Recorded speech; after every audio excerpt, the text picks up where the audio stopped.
Joining us now, White House National Security Communications Advisor and Assistant to the President, retired Rear Admiral John Kirby.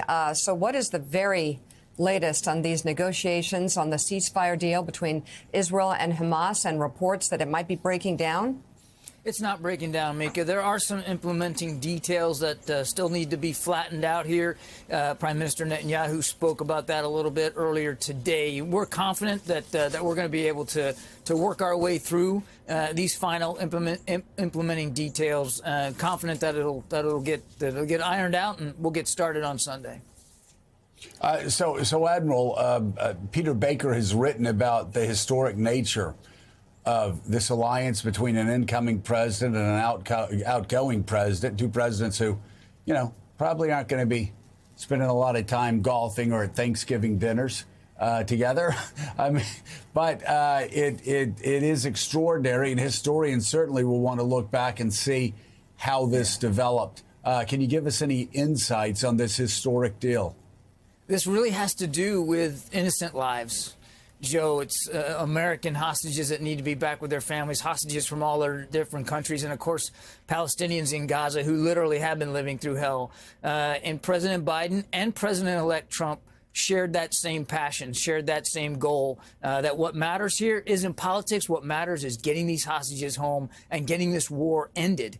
They shared that goal, and they directed their teams to work in concert with one another, and that's exactly what we've been doing. The American people have to expect that from us, and we're glad that we were able to help deliver on it. Admiral, good morning. We're happy to see you again today. You know, there are, of course, skeptics just because of the nature of the relationship between Israel and Hamas, a terrorist organization, skeptics on the Israeli side, many Americans who say a deal with a terrorist death cult effectively is no deal at all. So what gives you confidence that Hamas will hold up its end of the bargain here? Because they are in a much degraded position than they were back in May when the president first laid this framework on the table. This is not the same Hamas. They have been decimated, leaders taken off the battlefield, tunnels destroyed, infrastructure gone, Sinwar dead. They are also more isolated in the region. Iran's not coming to their help. They're also much more degraded because of Israeli actions and because the United States helped defend Israel against 2 cruise and missile strikes. And Hezbollah is not going to be the cavalry for Hamas anymore because the United States brokered a ceasefire between Israel and Hezbollah. So as Hamas looks out upon the region, they see they're all by themselves. They see they're much weaker, and that's really what brought them to the table. Admiral, first of all, a point of personal privilege here as you end your tour of duty at the White House. We'd just like to tell you that the truth and facts are going to miss you, and we thank you for your service at this time.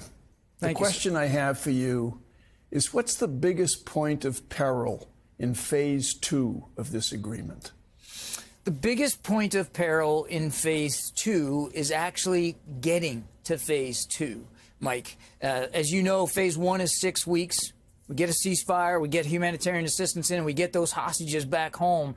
But as that all happens, the two sides have got to negotiate for the start of phase 2. And in phase 2, you get an end to the war, you get additional hostages released. But it's going to be the work that's done in these first 6 weeks. And that's why President Biden was so adamant with Jake Sullivan and Brett McGurk and the entire national security team here that we had to bring Mr. Witkoff in, we had to bring the Trump team in so that they had full knowledge of what the implementation details were, because they're going to be responsible for getting us to phase 2. Admiral, good morning. Jonathan Lemire. We all echo Mike's words to you just now. You mentioned Iran and how it has been weakened. Talk to us about, with this new administration coming in just in a few days' time, what are the opportunities and also challenges facing the Trump team in the Middle East there, and particularly when it regards to the future of Iran? Well, they are coming in with an Iran that's much weaker. In fact, all of our adversaries are weaker because of the foreign policy that Joe Biden has implemented and executed over the last 4 years.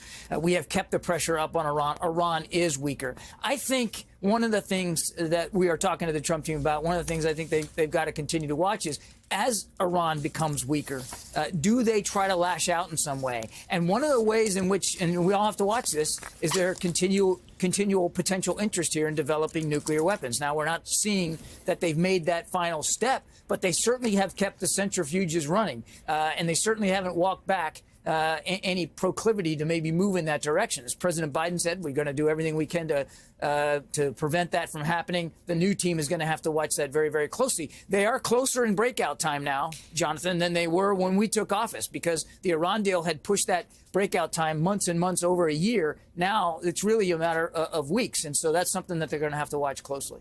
As we look, Admiral, at the big picture, one of the central criticisms of Donald Trump during the campaign, and now we've heard after his reelection, was that the world was a safer place under him and it became more dangerous under President Biden. If you look at what's happened with Israel and Gaza, if you look at what's going on in Ukraine, Russia's invasion, and on down the road, how would you respond to that in these final days of your administration about where the world is as President Biden leaves office?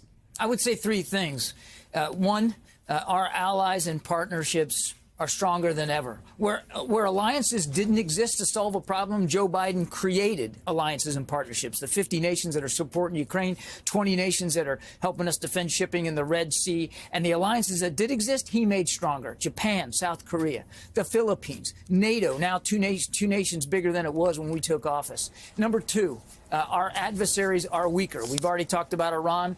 Russia is absolutely weaker than it was when we took office. They've had now 700,000 casualties in this 3-year war with Ukraine. The ruble's crashing. They're on a wartime economy. They're reaching out to places like North Korea and Iran to help them fight this war. Russia's on its back foot. And China, we are outpacing China. There were predictions that the Chinese economy was going to surpass us by 2030. Well, now the predictions are they're never going to surpass us if they stay on the course that they're on. And because we've shored up our alliances in the Indo-Pacific, China knows that America means business when it comes to peace and security in that part of the world.